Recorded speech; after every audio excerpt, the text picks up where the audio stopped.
नमस्कार. संघर्ष वृत्तवाहिनीमध्ये आपलं स्वागत.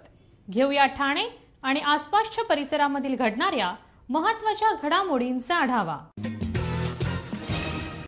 ईव्हीएम हटाव लोकशाही बचाव असा नारा देत विधिमंडळ गटनेते डॉ. जितेंद्र आव्हाड यांच्या मार्गदर्शनाखाली राष्ट्रवादी काँग्रेस शरदचंद्र पवार पक्षाने राष्ट्रपती द्रौपदी मुर्मू यांना सामान्य नागरिकांची सुमारे 10,000 पोस्टकार्ड पाठवली.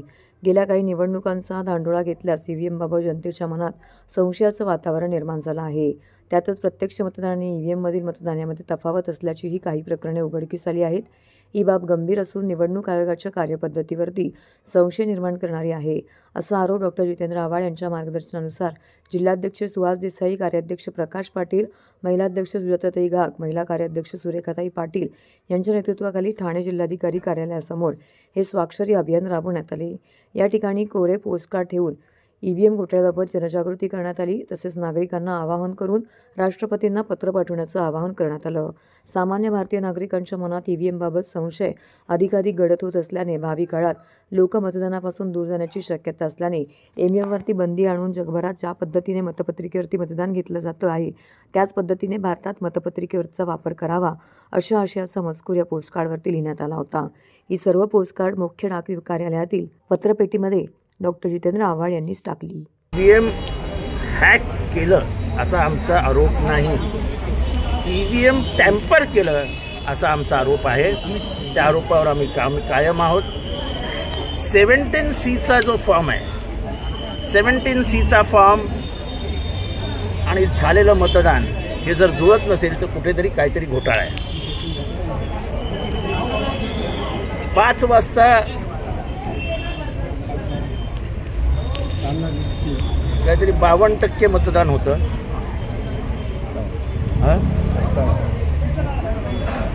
आणि नंतर ते एकदम 65% झालं,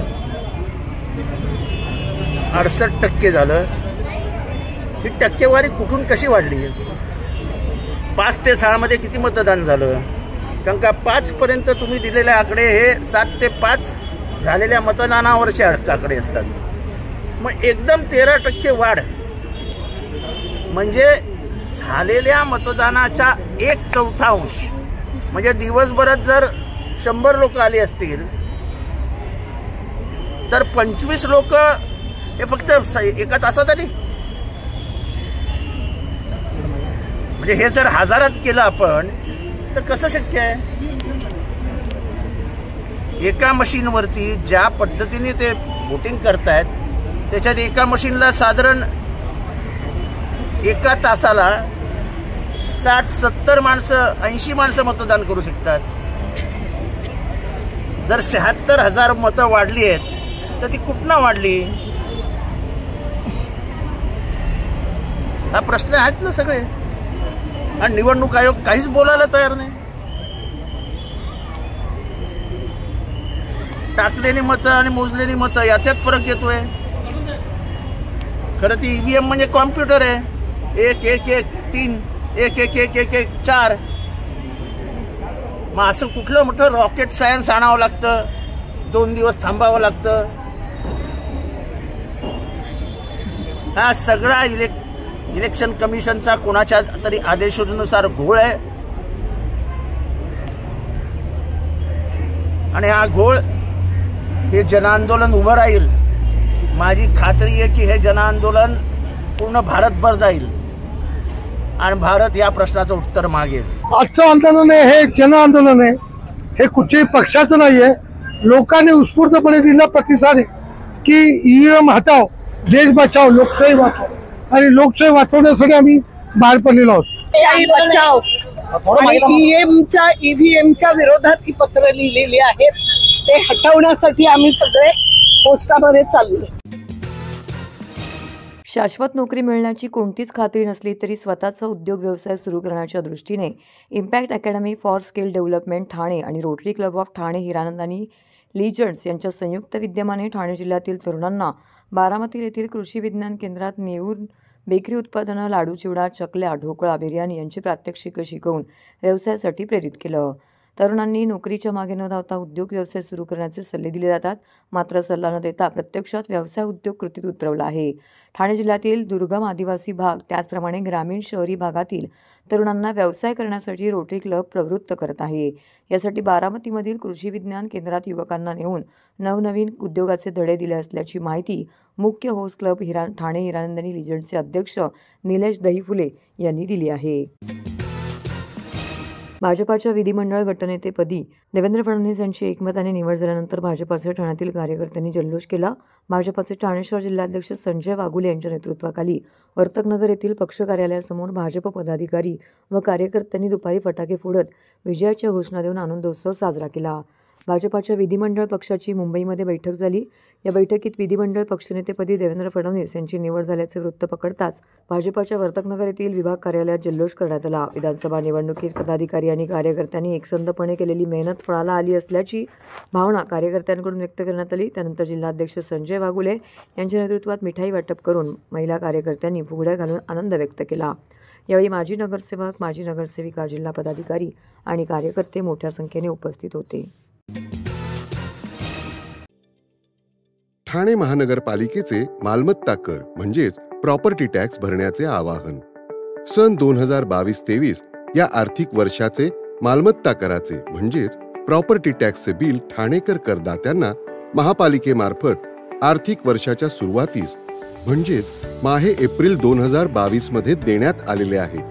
तथापि अद्यापही काही करदात्यांनी मालमत्ता कर महापालिकेकडे जमा केलेला नाही. सध्या आर्थिक वर्षाचा अंतिम टप्पा सुरू झाला आहे. मालमत्ता कर वसुलीसाठी महापालिकेतर्फे कडक कारवाई हाती घेण्यात आली आहे. या अंतर्गत जंगम मालमत्ता, टीव्ही, फ्रीज, वाहन व इतर जप्त करणे तसेच स्थावर मालमत्ता वॉरंट बजावून जप्त करण्यात येत असून मालमत्तेचा जाहीर विक्रीद्वारे लिलाव करून कराची रक्कम वसूल करण्यात येत आहे. मालमत्तेस पाणी पुरवठा करण्यात येणारे नळ संयोजन खंडित करण्यात येत आहेत.